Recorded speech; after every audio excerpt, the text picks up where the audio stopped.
It's nice to see so many people here, right? Good morning, everyone. I want to do a short test. Can you all please stand up? You know, it's almost a lunch. You can use this.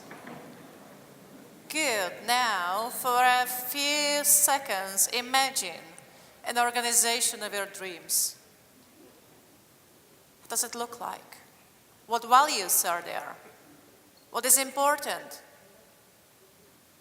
And now, if this dream vision, which you just show up in front of you in your mind, is very different from organization where you work right now, you can sit down. Those are the honest people, right? Hey, not everyone. I hope somebody will stay. No, oh, really? No. Now, if you stand up, you still sitting down, really? No one is one person working for an organization which is close to his dream? Well, congratulations.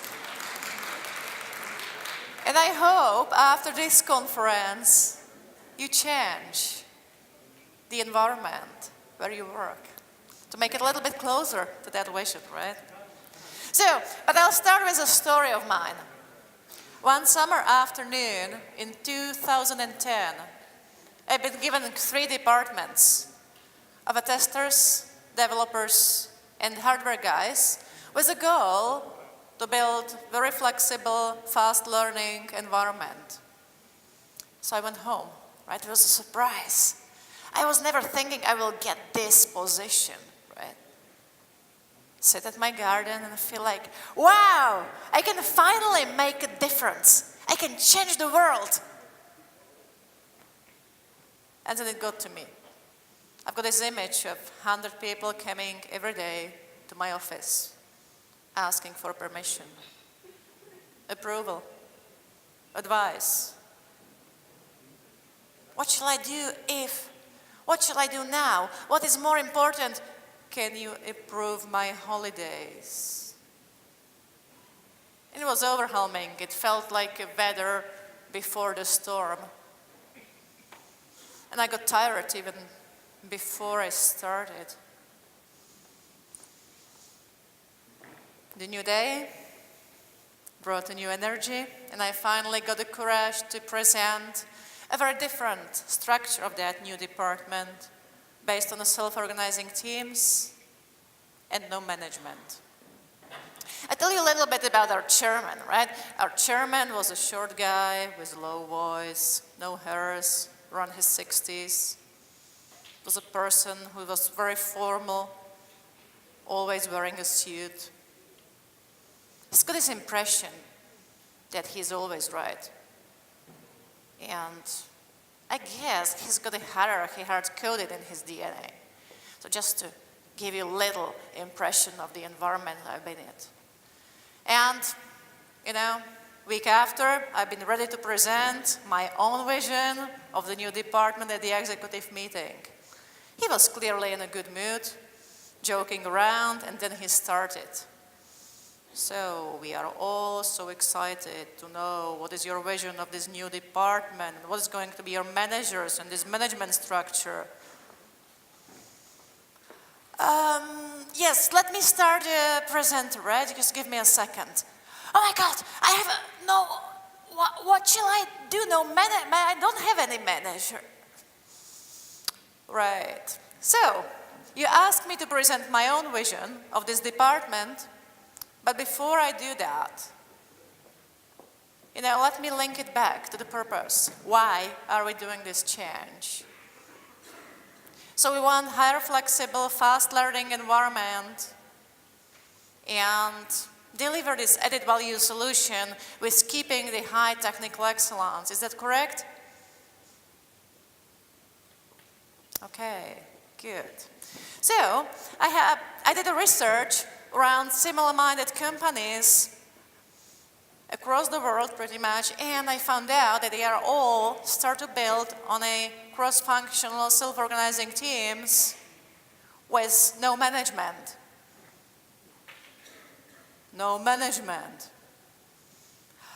Yes, no management, because I believe that no management is an enabler of emergent leadership. It's based on those agile teams, which we are already building here, and so you want to make us agile, right? Yes. Yeah, finally, we want to make a change, therefore we choose you. So let's see how it goes. And I don't remember the rest. I just completely forgot what he was thinking and saying that day. And I don't really know why he said yes. Because, as I could see every single day pretty much, it was against his nature. This experimentation, team spirit, self-organization. He didn't like it much.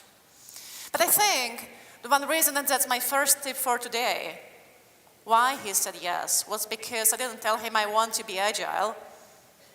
I told him I want to be agile because there is some higher need.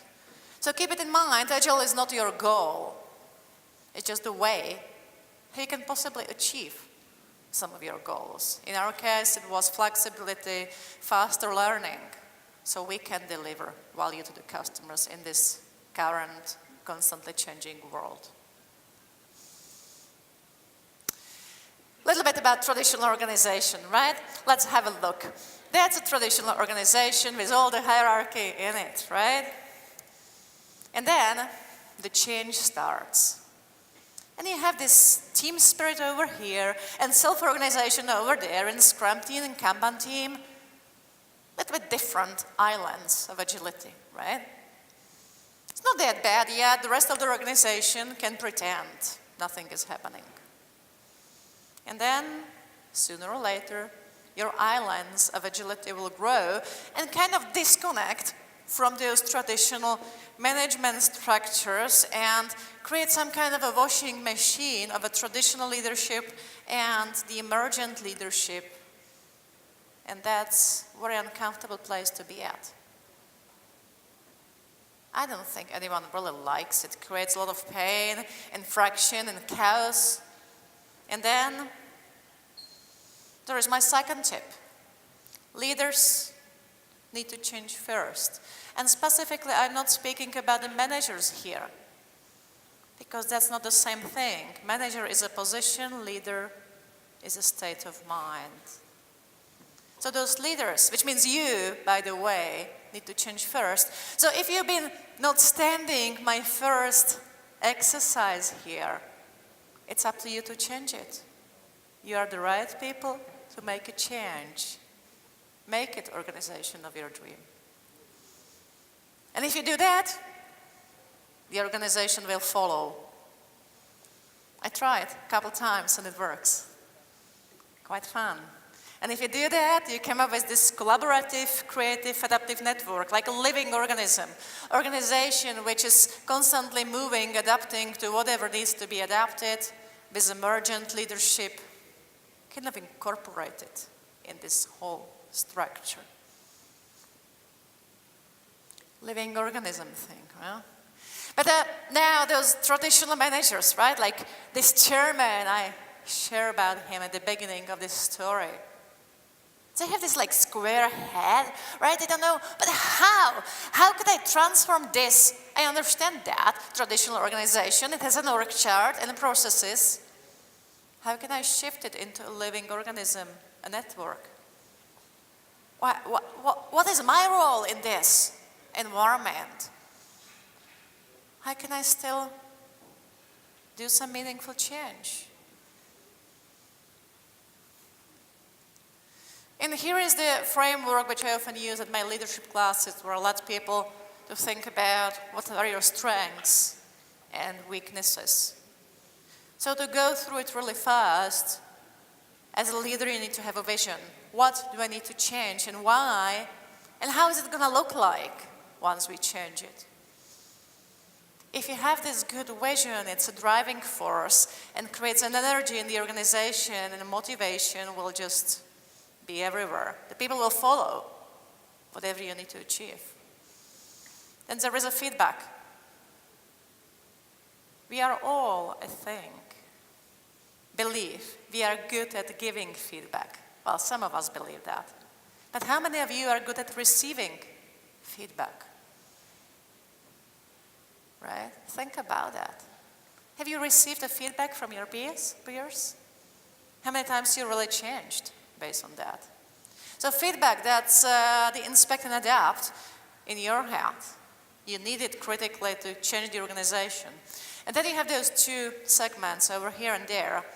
One, deciding and collaborating, right? It's about you. Eventually, even in an Agile organization, you need to decide, make a decision. And then, it's not that much about delegation, by the way. It's about collaboration. How many times, being a leader, you've been part of something, really doing it with somebody else? The other spectrum over there is about coaching and facilitation.